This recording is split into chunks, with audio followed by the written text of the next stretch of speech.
প্ৰয়োজন আমি কি কাৰণে এই সপ্তাহটো উদযাপন কৰোঁ পালন কৰোঁ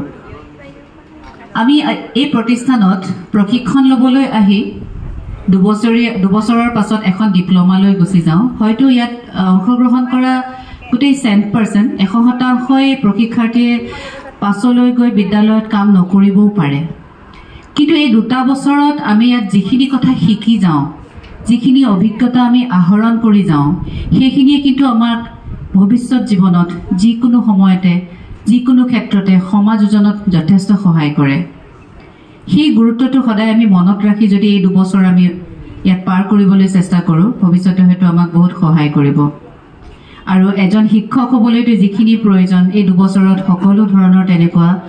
সুবিধা ইয়াত প্ৰদান কৰা হয় ফেচিলিটেট কৰা হয় যাতে এজন সুদক্ষ শিক্ষক আমি সমাজত আগবঢ়াই দিব পাৰোঁ আশা কৰোঁ তোমালোকেও সেইখিনি অভিজ্ঞতা আহৰণ কৰি গৈ আছা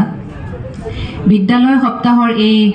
যি 7টা দিন বা 6টা দিন আমি যেনেকুৱা ধৰণৰ ক্ৰিয়াকলাপত নিজকে অংশগ্ৰহণ কৰোঁ সেইখিনিও আমাক দুই ধৰণেৰে সহায় কৰিব পাৰে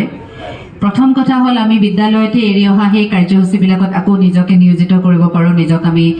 অংশগ্ৰহণেৰে আকৌ সেই দিনলৈ ঘূৰি যাব পাৰোঁ দ্বিতীয়তে আমি যেতিয়া একোজন এখন বিদ্যালয়ত এজন শিক্ষকৰ দায়িত্ব পালন কৰিব লগা হয় আমি তাতো যাতে এনেকুৱাকৈ সুন্দৰকৈ আমি তেওঁলোকৰ মাজত এনেকুৱা ধৰণৰ অনুষ্ঠানবিলাক আয়োজন কৰিব পাৰোঁ তাৰো এটা অভিজ্ঞতা আমাক প্ৰদান কৰে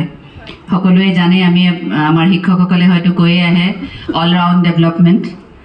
ই আমাক সৰ্বাংগীন বিকাশত সহায় কৰে আৰু আমাৰ উদ্দেশ্য এটাই থাকিব লাগে যাতে আমি শিকি যোৱা আমি এই প্ৰতিষ্ঠানত শিকি যোৱা প্ৰতিটো কথাই আমি বিদ্যালয়খনত পাছলৈ লৈ যাব পাৰোঁ তাৰ কাৰণে আচলতে আমাৰ একোজন শিক্ষকক ইয়াত প্ৰস্তুত কৰা হয় অনাগত দিনত বিদ্যালয়টো এক সুন্দৰ পৰিৱেশৰ মাজেৰে এই অভিজ্ঞতাখিনি প্ৰদান কৰিব পাৰি গতিকে এই উদ্দেশ্য বা এই গুৰুত্ব এই যিটো প্ৰয়োজনীয়তা সেইটো মনত ৰাখি যদি আমি আগবাঢ়ি যাওঁ নিশ্চয় আমাৰ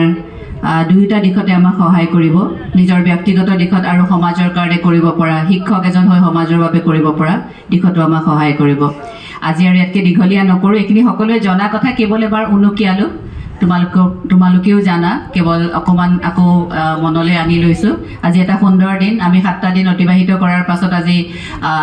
পুৰস্কাৰসমূহ আমি গ্ৰহণ কৰাৰ দিন